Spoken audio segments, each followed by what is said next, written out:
Why do scientists get so excited about moon water? It could change everything. Scientists have found water molecules trapped in the moon's surface. Mostly in shadowed craters, this water is mixed with the moon's soil. These craters are so cold, it's like nature's freezer, keeping the water frozen solid. Why is this such a big deal? Imagine astronauts extracting water on the moon for drinking or even turning it into rocket fuel.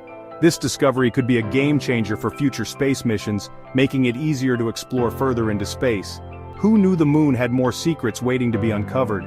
Stay tuned for more amazing discoveries and subscribe for your daily dose of space wonders.